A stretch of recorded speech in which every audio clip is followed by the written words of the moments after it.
Hi there, I'm Carlos Apene. And I'm Dana Arnett. And this is Wicked Marketing. Hello, everybody. Welcome back to our podcast.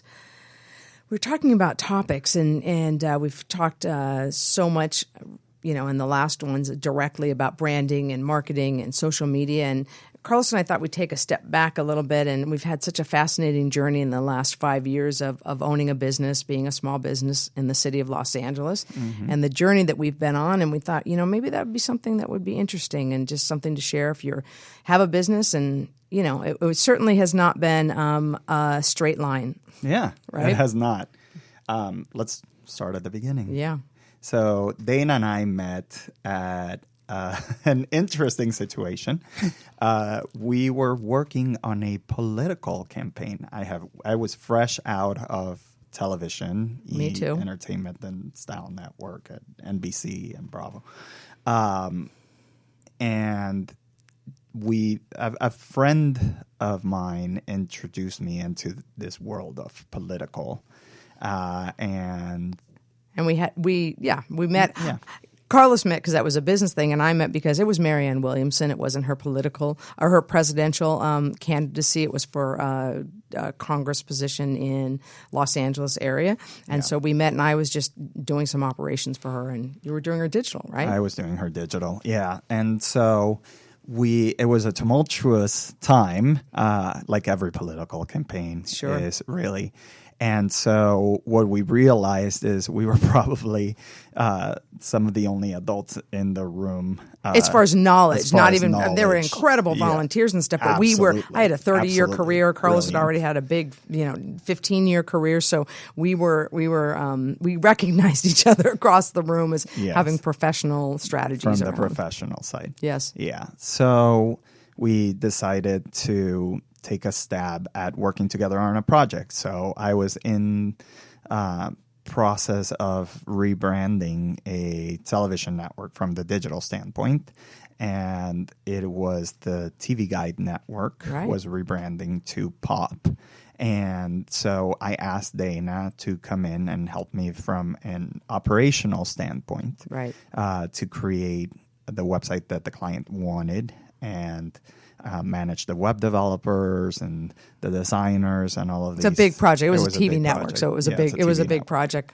Yeah. Little did I know. The greatest part is the most familiar thing was it was entertainment, and I've been in entertainment for my whole life. So it made sense in that way for sure. Yeah. So we went through that project, and we liked nights, each other. And we liked each other, even though we had many late nights in a very small room. Right, making it happen. And so from that, we decided, why don't we take a stab at this? And I believe I asked you. You asked me on the first date. Yes, you did. Well, and I didn't know anything what I wanted to do next after I left my television career, but I knew I was not working for anybody again. So was really the appealing thing. And we're both like, we didn't want bosses anymore, partnership. And that's the thing to know, right? So a lot of people that listen to this podcast are probably either starting a business or have been working on a business arduously over the years. And even us, we had many times that we wanted to throw in the towel. It's hard. Work. It is hard. Well, it's almost like it does have a life of its own. It has taken us on so many journeys and down so many avenues in these 5 years, some to the good, some to the bad, but always ultimately for a better purpose for both of us, I think. Yeah. And I think a lot of the marketing strategies that we talk about are not only based on research and knowledge from industry, they're also based on actuals, right? So on campaigns and brands that we've launched and brands that we've rebranded and brands that we've transformed. A lot of it has to do with us learning. So, I remember back in the day how we decided to be called Wicked Bionic. Oh, my God. Well, don't ever start by, let's find a really great name. Start by, is that URL available? Right? So that's how we started. We had a lot of other great names. We had amazing names. Couldn't get it. And what we grew to learn over time is that we've had challenges with that name. Yes. We've had many challenges with that name because it doesn't say marketing, because it doesn't have anything to do with being marketers, But we've also had some amazing opportunities thanks because to of that. it. The memory around this. We do a lot of work with the city of Los Angeles, and we'll go to events and small gatherings with people within the different departments, and people. It's the most incredible feeling, if anybody's felt this before, when somebody says Wicked Bionic. Oh, I know you guys, Wicked Bionic. Oh, and it's more the words Wicked Bionic because it's so unusual that people remember it because they find it unique, and I feel like we got so lucky with that. So we got lucky that it was a brand that can drive brand recall. Yes, so right? much so. And it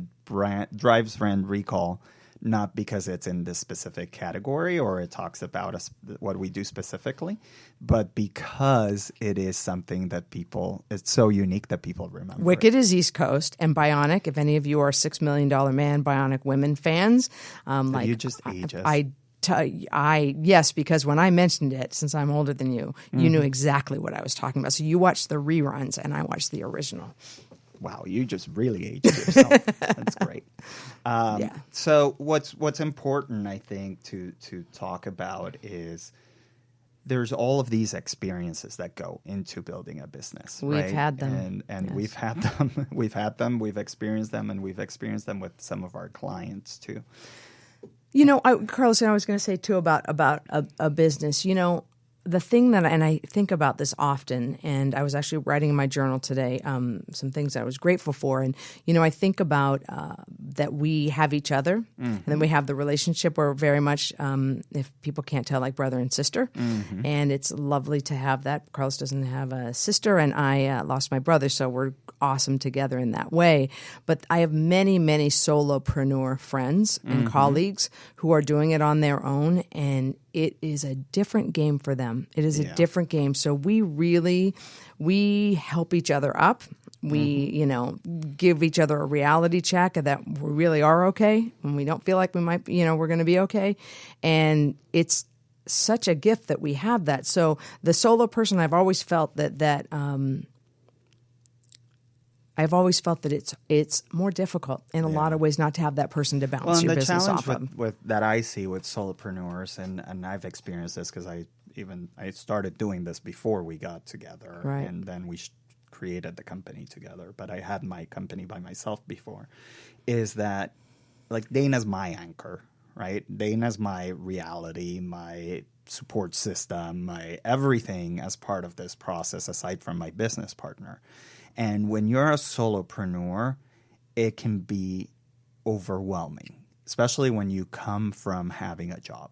That's right. So I had a job ever since I left college, thankfully, and I was in that job, and I saw everyone doing all the things that go into having a company. And I was like, I can do that. I can do that. I can do that. No, you can't. It looks easy. You cannot be. And it's a really marketer. nice when you have a staff under you. Yeah. Right? Yeah. Well, but it's like you cannot be a marketer, an accountant, finance person, right. camera operator, camera operator, editor. It's so hard, yes. right? Yes. So there's a lot of people that have to be that, right? And what they do is they either outsource it, right? So they go to other people to do it, and then they have to build all this trust with those people, and it takes longer when you're a solopreneur. It does. And you have to have a lot of confidence to really move forward and make decisions and do it. We bounce everything off each other. And I always say this about us, and we have this, Carlos and I have the same morals. We believe in the same things. We have the same expectation of ourselves and others, to be honest. And so whenever something doesn't feel right, or it's not the right client, or it's not the right move for us, we look at each other, we talk about it, and we know it, and we move on. And that is I think that's why we move through things very quickly, because we have the ability to kind of assess that, because we ultimately, and I think we trust each other more than anything, and that's what keeps us moving forward. And, we just hired people in the last year, and we've got a great team we've been building, and it's scary, right? It's scary. Everybody says the first group of people you hire are your inner circle, because people that you know or you've worked with already. And then the next level, you hire people that you don't know. And we're at you hire people you don't know. And we have been so blessed. We have an incredible team that we are growing with, and they're growing with us, right? Yeah. And I think, now we're starting to feel that support. Yes. And it's from people that we've built trust that we didn't know. What I wanted to say before we move on to that was to the solopreneur, where I was trying to get to is find an anchor. Yeah, for sure.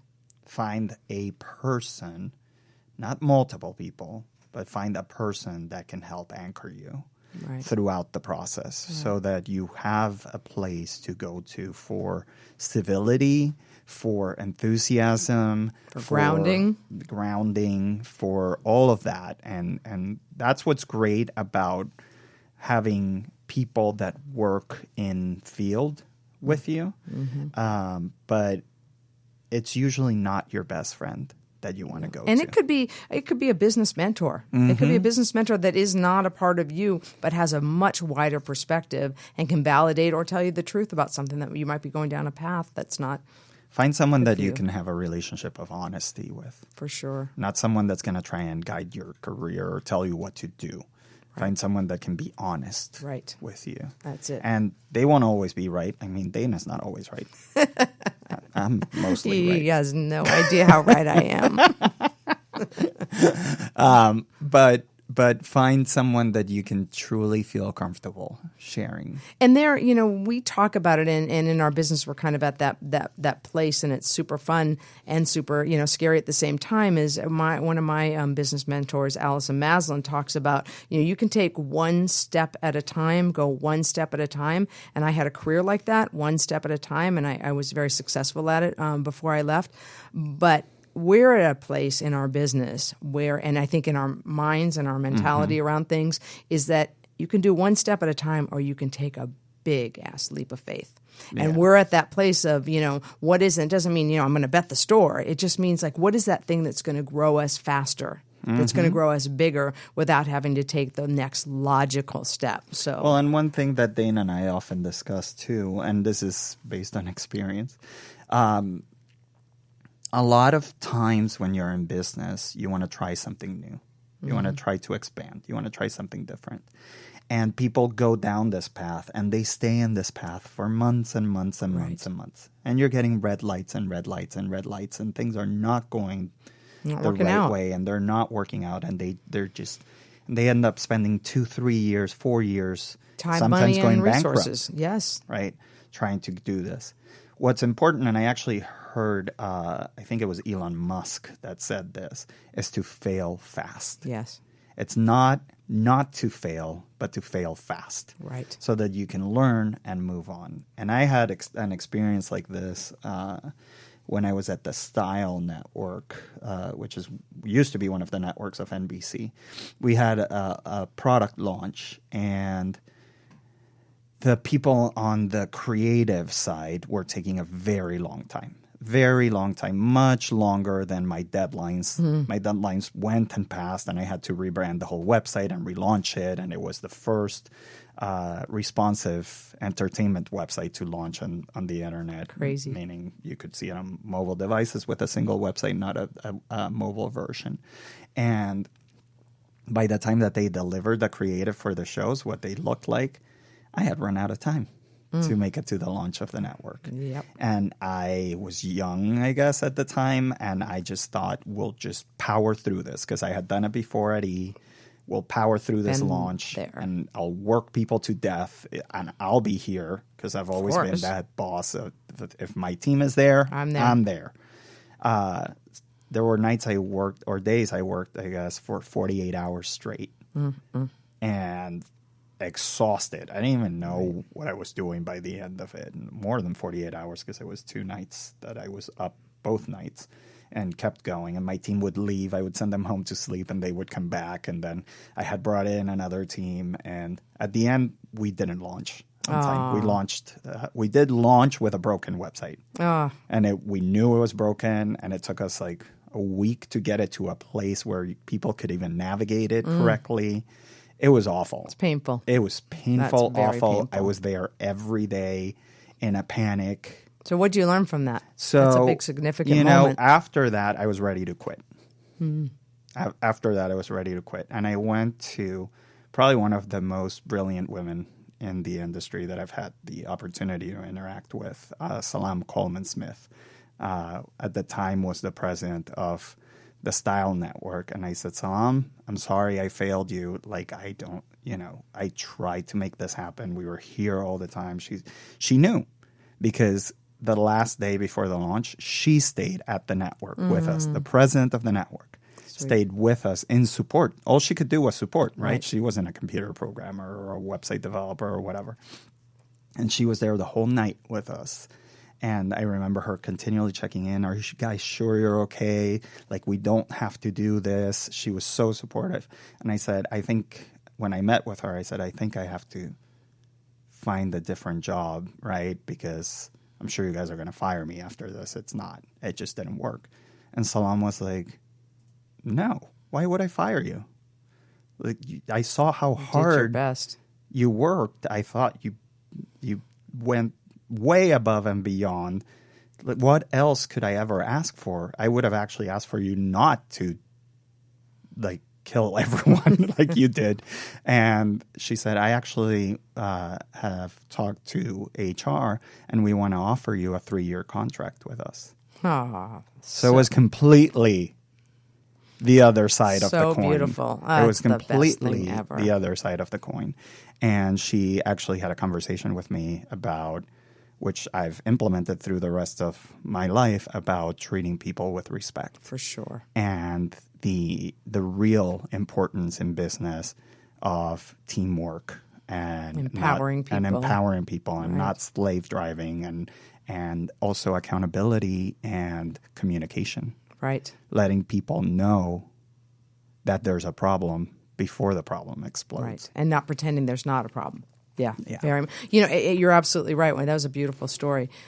God, I love those success stories. When you think I've really messed up and then it turns around. That's a beautiful story. I'm glad you told it.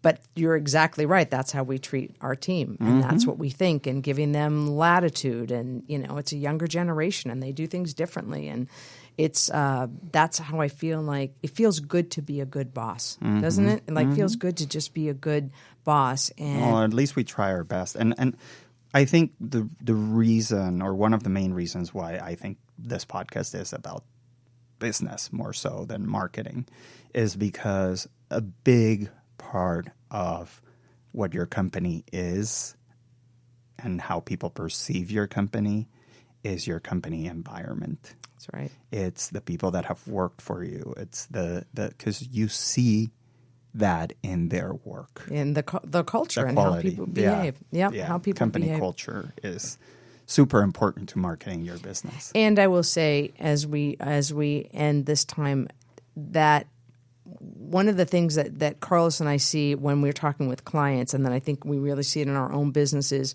we are our business. It doesn't matter if we have 40 employees or 4 employees. We are our business, and people engage with us because of who we are. So as a brand, you want to make sure that your personality is brought into it as well, because people don't want to just see an empty storefront. They want to have they want to know that there's people, human beings that they connect with behind the brand as well. So we try to put ourselves, one of the reasons why we're doing a podcast, put ourselves out there and just, have people get to know us, because that's what seems to attract people to our business. Yeah. So focus not only on how people will perceive your business, but focus on that being the reality of your business, because that's what's going to build honesty and trust in your brand and business going forward. Yep. So thanks for joining us today and listening about our story, a little bit of our story. There seems like there's so much more, but it was nice to be able to share that with you. I hope you found it enlightening in some way. If you find any of this content useful, make sure to subscribe to our podcast and listen to all of our previous podcasts. And share it with your friends. Share it with your friends. Tell everybody. Drive our brand lift. Talk to you next time. Talk to you next time.